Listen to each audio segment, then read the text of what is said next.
단비가 내려서 참 좋습니다. 여러분도 좋지요? 예, 너무 오랜만에 내리는 단비인 것 같습니다. 지난 4일 오전 11시 17분경이라고 합니다. 4일 오전 11시 17분에 울진 삼척 이쪽 산불이 시작이 됐어요. 그래서 오늘까지 이제 이어지고 있지요. 이 주불은 많이 이제 진화를 했다고 하는데 잔불은 조금 남아 있다고 합니다. 1986년 통계를 집계한 이래 역대 최장의 산불이라고 합니다. 그러니까 4일날 시작했으니까 오늘 13일, 9일째 이렇게 10일째인가요? 10일째 이어지고 있는 것이죠. 이제 뭐 거의 다 진화가 다 됐다고 하니까 참 감사한 일이고, 그렇지만 이번 산불 피해로 인해서 얼마나 많은 산림이 피해를 입었는지 몰라요. 2000년 4월에 동해안 산불이 있었죠. 그런데 이번 울진 삼척 산불과 함께 강릉 동해의 산불은 그때의 산불보다 훨씬 더 큰 피해를 입혔다고 합니다. 대한민국 정부 수립 이래 가장 많은 면적이 피해를 봤어요. 그리고 643개의 집이 또 이렇게 소실됐다는 그러한 이야기도 들었습니다. 제가 어느 뉴스에선가 봤는데 이제 주민들에게 산불이 다가오면 이제 이렇게 긴급 대피 명령이 떨어지죠. 그래서 주민들이 막 대피를 합니다. 산불이 다 이제 지나갔습니다. 그래서 다시 집으로 돌아가셔도 좋습니다. 그래서 집에 돌아가 보니까 자기 집이 다 불타서 그냥 완전히 집 형체가 사라져 버린 거예요. 그 모습을 보고 인터뷰하는 분이 말을 잇지를 못하는 거예요. 너무나 허망하고 정말로 어떻게 하겠습니까? 망연자실한 거죠. 이번 산불로 정말로 많은 사람들이 피해를 입었습니다. 집을 잃고 삶의 터전을 잃었어요. 얼마나 마음이 참 참담하고 낙심이 되고 절망이 되겠습니까? 만약에 우리 동네에 이 산불이 났다고 하면 얼마나 큰 피해가 이 지역 주민들에게 있다고 하면 우리가 그 마음을 어떻게 추스리겠어요? 참 안타깝죠. 그분들 중에 어떻게 살아야 되냐고 막 묵놓아 우시는 분들도 있더라고요. 어떻게 살아야 되냐? 미래가 암담하다는 거죠. 가장 큰 문제 중에 하나는 상실감일 겁니다. 상실감, 절망. 그것을 어떻게 이기고 다시 삶의 여정을 계속해 나갈 것인가. 우리 모두가 피해 입은 분들이 낙심하지 않고 다시 용기를 내서 일어날 수 있기를 기도해야 할 것입니다. 그리고 우리가 할 수만 있으면 우리도 성금을 했으면 좋지 않겠나 그런 생각을 해봅니다. 아마 교단 차원에서 우리가 성금합시다 그런 이제 소식이 전해오리라고 생각을 하는데, 오늘 우리가 이렇게 절망 가운데 있는 상황을 한번 생각해보고 우리가 만약에 이런 삶의 여정 속에서 이런 절망적인 상황에 처하게 되면 어떻게 세상을 살아가야 될까 한번 생각을 해보려고 합니다. 여러분, 우리가 살다가 이렇게 낙심이 되고 절망스러운 일들을 가끔 만나지 않습니까? 그러한 때 우리로 하여금 세상을 살아가게 하는 힘은 무엇일까요? 세상을 살아가도록 하는 동인, 그 힘, 원동력, 그것은 무엇일까요? 여러분은 뭐라고 생각하십니까? 절망스러운 삶의 현실 속에서 그래도 삶의 여정을 계속 나아가게 하는 힘은 무엇일까요? 이렇게 생각을 해볼 때 저는 이렇게 생각을 했어요. 소망이 있는 미래. 우리 미래에 소망이 있다면 그래도 일어설 수 있다는 거죠. 예를 들면 집이 다 전소됐네요. 그런데 집에 대해서 화재 보험을 들었어요. 그래서 다시 새 집을 보험금을 받아서 질 수가 있어요. 그러면 덜 낙심이 되겠죠. 소망이 있는 미래는 우리로 하여금 다시 삶을 계속 나아가게 한다는 것입니다. 여러분은 미래에 대해서 어떤 소망을 가지고 사십니까? 어떤 소망을 갖고 내가 살아가고 있는가? 여러분에게는 소망이 있는 미래가 있습니까? 자, 오늘 우리는 본문을 통해서 믿음의 조상 아브라함, 계명 전의 이름은 아브람인데 오늘은 계명 전에 있는 아브람입니다. 이 아브람을 만나게 돼요. 이 아브람은 지금 본문에서 만나는 아브람은 소망이 있는 그 미래를 기대하고 살고 있었을까요? 어떻습니까? 본문에서 만나는 이 아브람은 처음에 앞부분에서 만나는 그 1절, 2절 여기 하나님께서 어떤 약속을 주시기 전에 만난 이 아브람은 미래에 대한 소망이 없었습니다. 소망이 없었어요. 오히려 이 아브람은 불안하고 두려움에 떨고 있었어요. 왜 불안하고 두려워했느냐? 아브라함이 갈대아인의 우르, 이제 바벨론이죠. 바벨론 땅에서 이제 이주를 해서 가나안 땅에 정착을 한 것 아닙니까? 하나님의 부르심을 받아서. 그래서 이 이주할 때는 이 롯과 함께 이제 이주를 하게 되는데 가나안 땅에 정착해서 같이 살다가 목초지 문제 때문에 둘이 이제 헤어져서 살게 됩니다. 롯은 소돔 땅에서 살게 돼요. 그런데 어느 날 그 지역의 토호들 간의 전쟁이 일어납니다.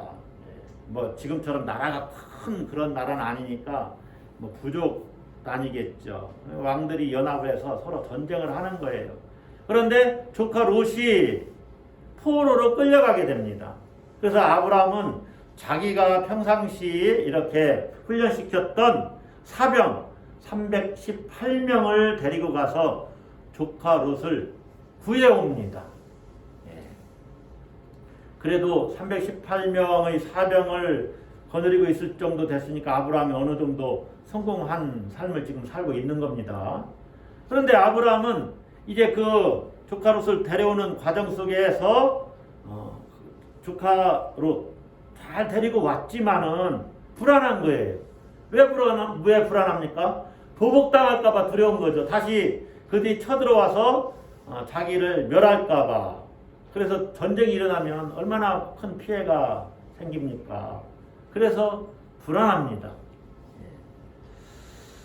이런 불안에 떨고 있는 아브라함에게 하나님께서 나타나셔서 환상 중에 나타나셔서 말씀하시는 본문이 오늘 본문이에요. 그러니까 전쟁 후에 이 일이 있는 겁니다.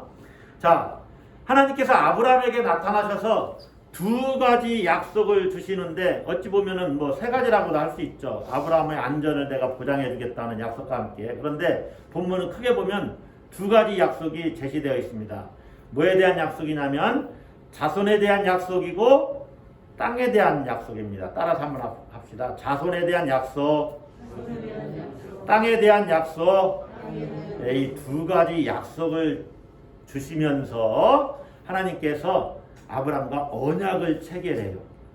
아브라함 삶 속에서 중요한 것이 언약입니다. 언약.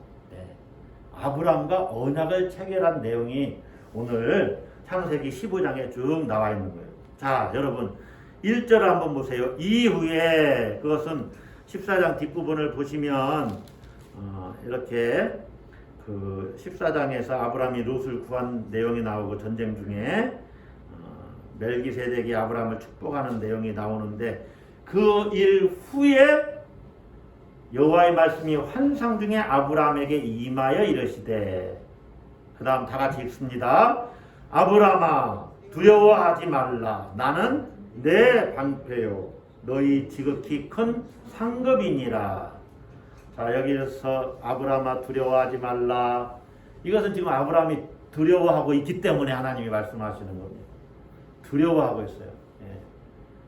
전쟁의 그 보복을 당할까봐 두려워하고 있는 겁니다. 아브라함아 두려워하지 말라. 하나님이 그 위안을 주시면서 나는 내 방패다. 여러분 가끔 하나님께서 칼의 모습으로 나타나실 때는 심판하시겠다는 말씀이거든요, 성경에. 그런데 방패는 보호해 주시겠다는 말씀입니다. 하나님의 보호를 상징해요. 나는 내 방패다. 나는 내 산성이다 라고 말씀할 때는 보호해 주시겠다는 거예요. 하나님의 보호를 말하는 거예요. 아브라함아 내가 너 보호해 줄게 하는 말씀이죠. 그리고 나는 너의 지극히 큰 상급이 된다. 이것은 모든 것을 공급해 주시겠다는 보증의 말씀입니다. 모든 것을 공급해 주시겠다. 자, 아브라함이 전쟁에서 큰 승리를 하고 전리품을 취합니다. 그런데 그 전리품 중에 실 한 노라기도 취하지 않고 소돔 왕에게 주고 동료들에게 다 돌려줘요. 아브라함은 아무것도 취하지 않습니다. 이것은 하나님을 전적으로 신뢰하는 아브라함의 모습이기도 하지만은 아브라함이 이미 부유하다는 것을 의미하기도 해요. 그래서 하나님께서 전리품을 포기한 아브라함에게 그의 몫을 챙겨주시겠다고 하는 말씀이에요.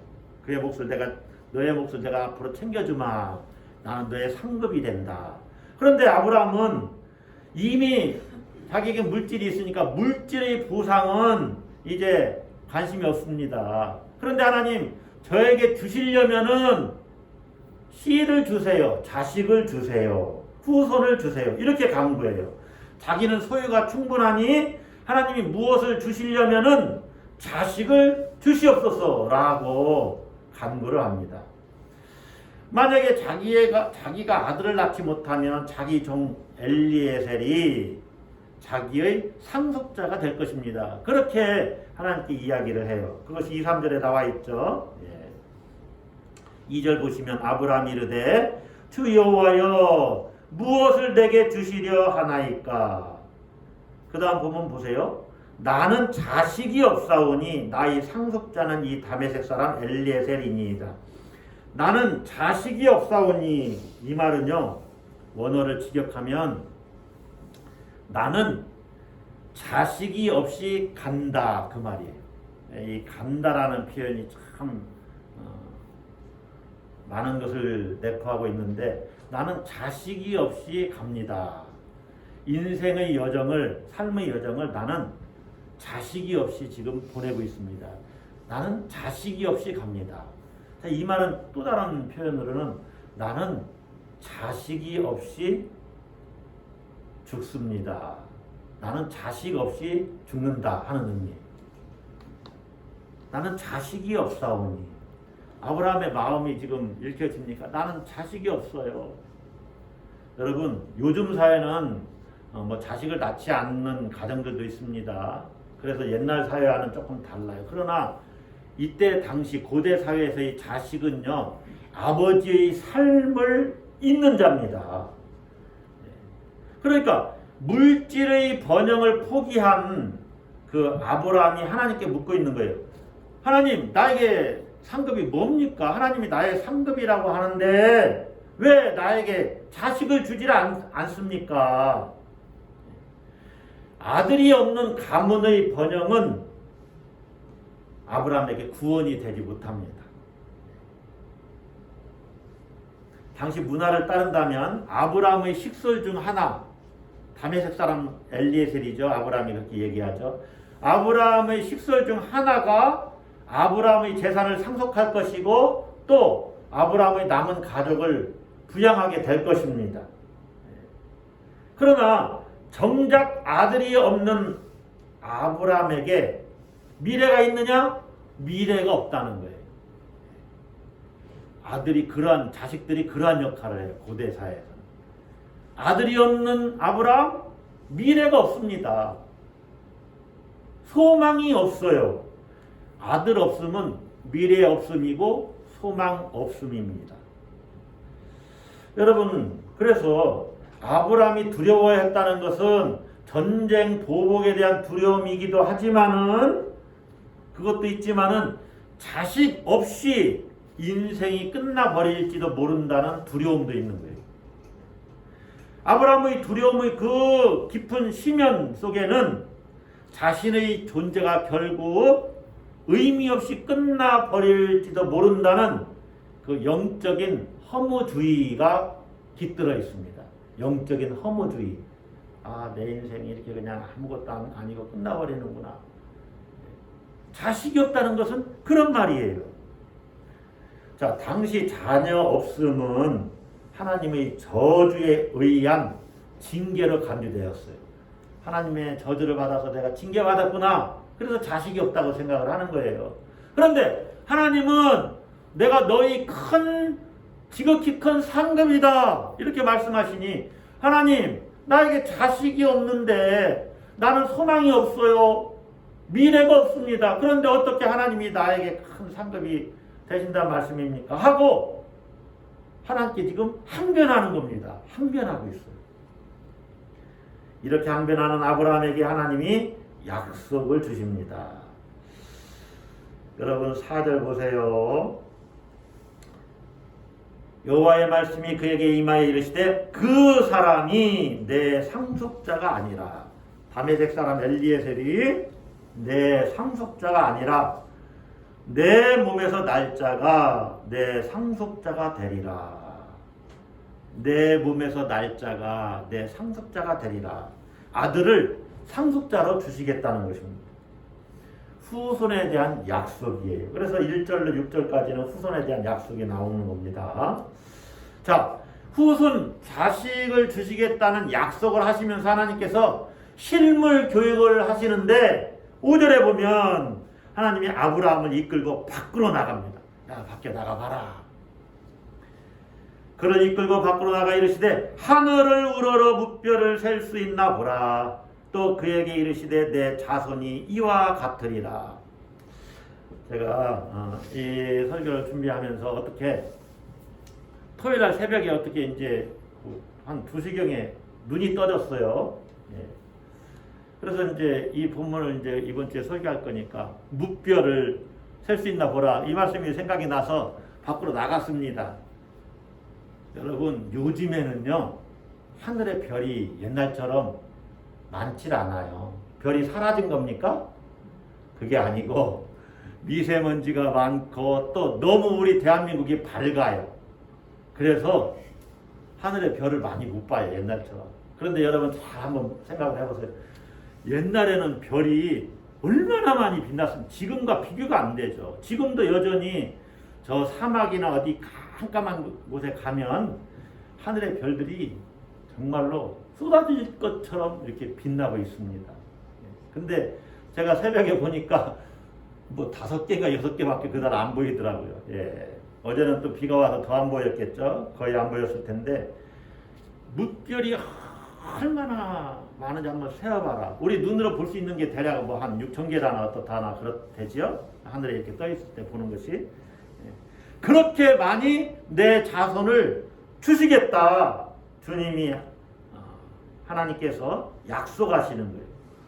여러분, 아브라함이 그 말씀을 들을 때 하나님이 이렇게 많은 별처럼 자손을 주신다고 하시는구나. 이게 구원의 말씀으로 들렸을 거예요. 하나님의 말씀은 아브라함에게 구원입니다.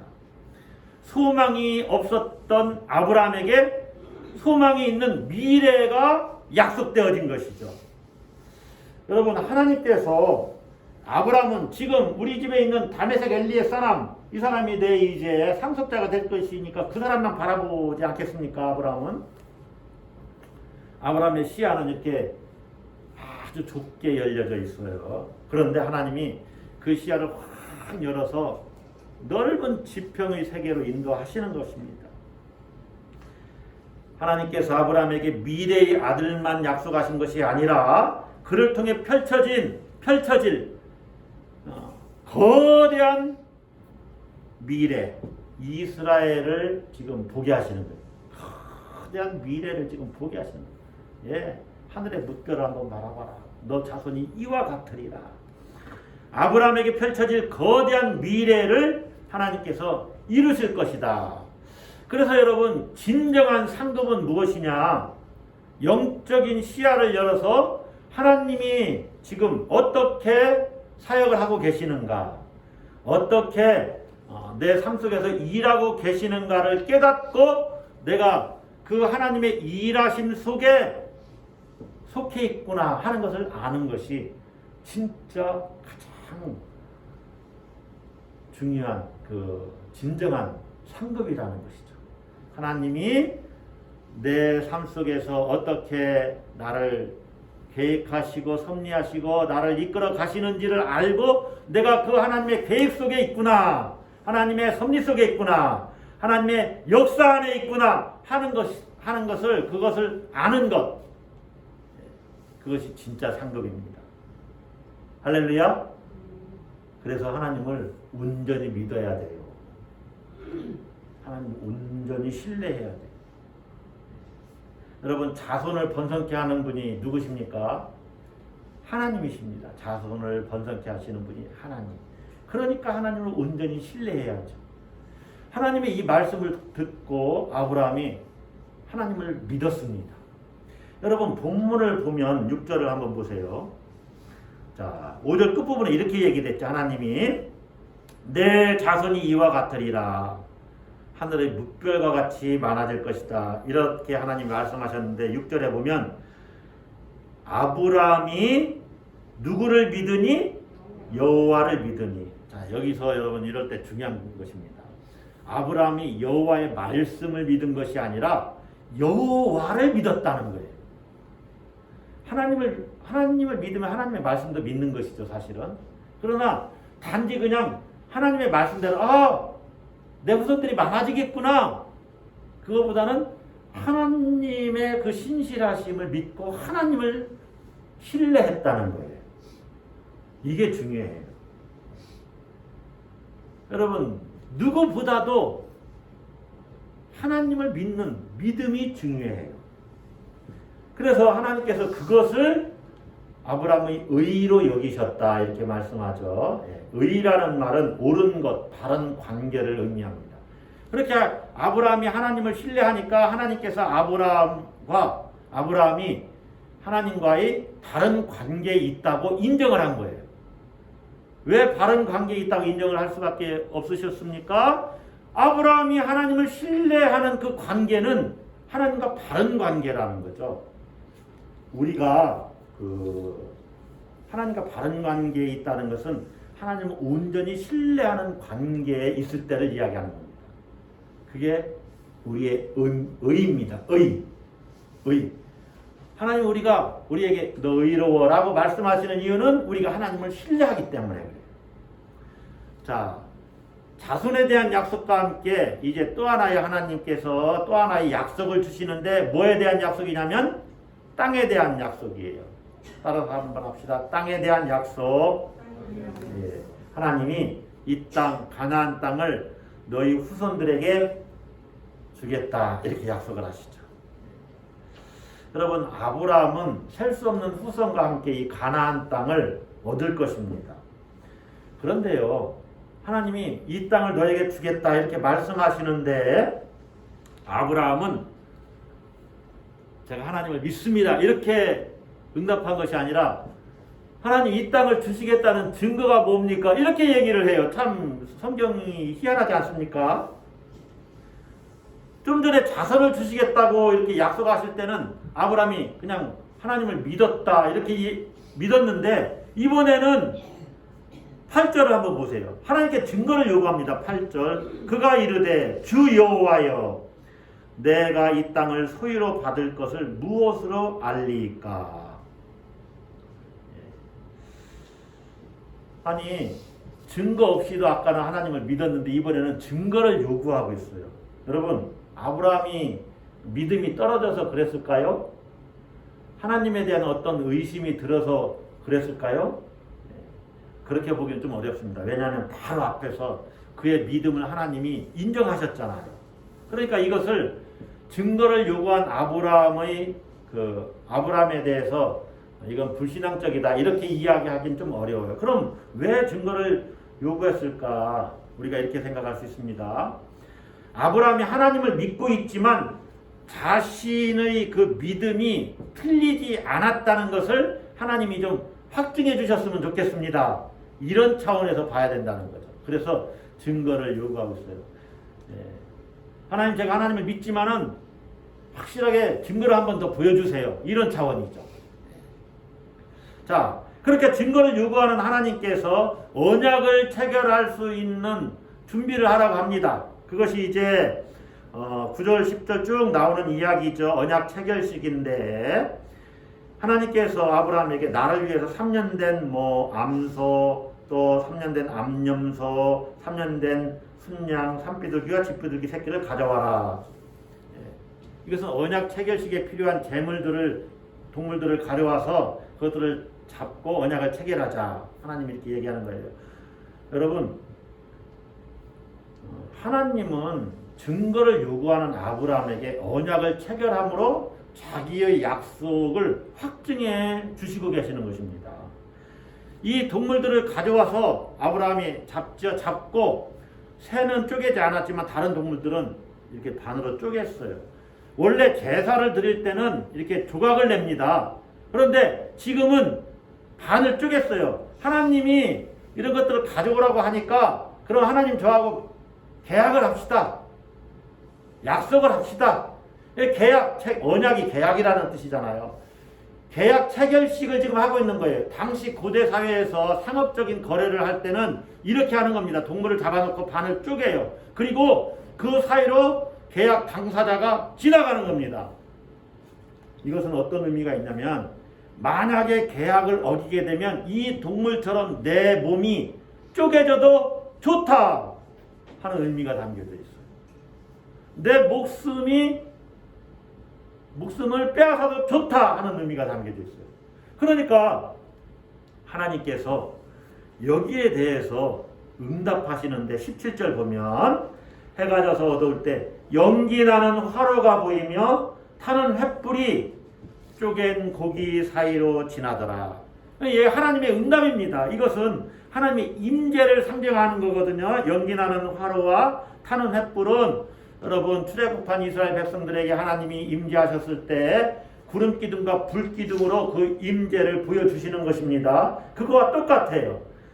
연기나는 화로와 타는 횃불은 하나님이 이 계약을 무조건적으로 또 일방적으로 체결하심을 보여줘요. 그래서 하나님이 쪼갠 고기 사이로 그 연기나는 화로와 타는 횃불의 형태로 지나가게 하시는 거죠. 지나가게 하셨어요. 여러분, 하나님께서 좀 표현은 좀 이상하지만 목숨을 걸고 하나님께서 자기 목숨을 걸고 땅에 대한 언약을 지키실 것을 다짐하고 계시는 겁니다. 하나님께서 목숨을 걸었다는 표현은 좀 이상하지만 그 정도로 확실하게 내가 이 약속을 지키마. 그래서요 18절에 여러 가지 이제 땅의 경계를 이야기하시면서 18절 이하 20절까지 나오죠. 이 땅을 너 자손에게 주겠다. 이렇게 다짐하고 계시는 것입니다.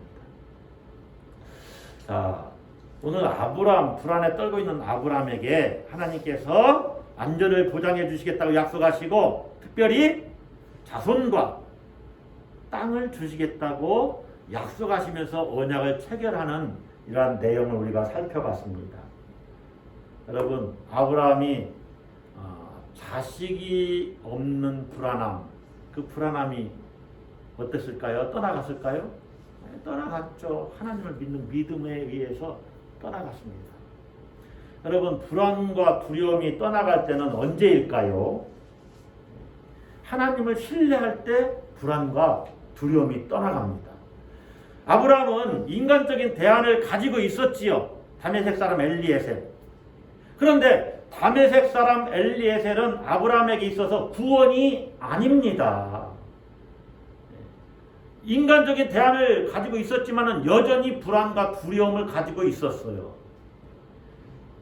아브라함은 그런 자기가 제시하는 인간적인 대안, 거기에 대해서 침묵해야만 했습니다. 다시 말하면 자신의 가능성에 대해서 침묵해야 돼요.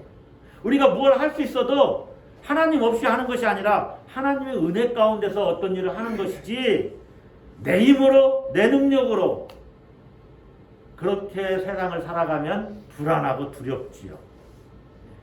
의로 인정받는 믿음은 우리의 가능성에 대해서는 침묵하고 하나님의 약속에 대해서 긍정하는 것입니다.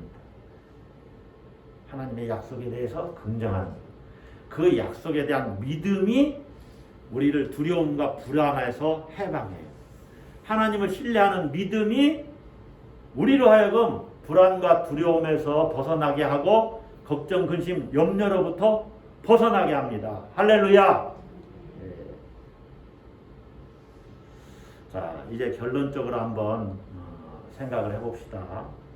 아브라함에게 약속하신 자손과 땅은 오늘 우리에게 무엇을 말씀하는 것일까요? 자손과 땅에 대한 약속의 실체가 무엇입니까? 여러분, 자손과 땅은 하나님의 구원과 하나님 나라에 대한 그림자입니다. 그림자. 하나님의 구원, 하나님의 나라. 자, 자손은 미래 없는 아브라함을 자손을 주시겠다고 약속하심으로 미래가 있게 하셨지요. 그래서 아브라함은 구원을 받았음을 느꼈을 거예요. 아, 나에게도 미래가 있구나. 소망이 있구나. 소망이 있는 미래. 자, 죄와 사망으로 인해서 우리는 미래가 깜깜합니다. 미래가 없어요. 죄의 삭은 사망이고 하나님의 심판인데 어찌 미래가 있습니까? 그런데 예수 그리스도로 말미암아 우리에게 미래가, 소망 있는 미래가 주어졌지요. 소망 있는 미래가 주어졌어요. 아브라함에게 있어서는 자식이 구원이었지만 우리에게는 예수님으로 말미암은 구원.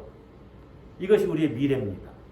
자, 땅에 대한 약속, 이것은 뭘 의미하냐면은 이스라엘 백성들이 이제 아브라함의 후손들이 이렇게 하늘의 별과 같이 많아져서 민족을 이루지요. 그 이스라엘 백성들의 목적지가 어디였습니까?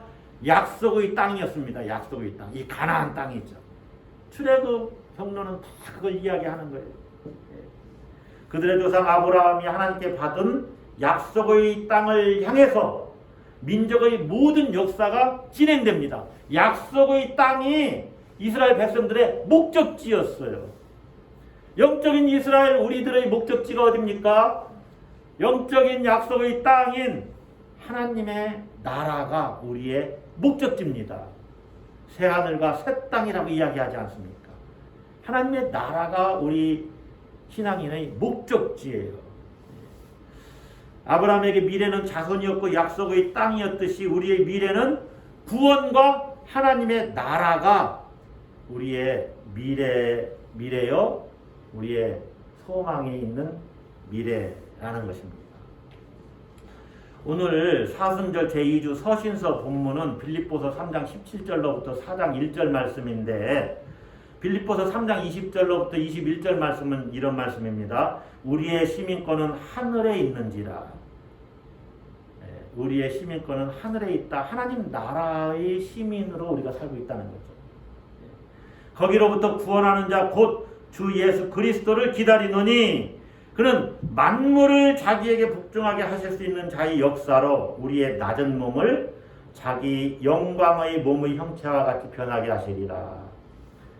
여러분, 우리가 장차 하나님의 나라가 이제 완전히 완성될 때 우리가 부활하게 되지 않습니까?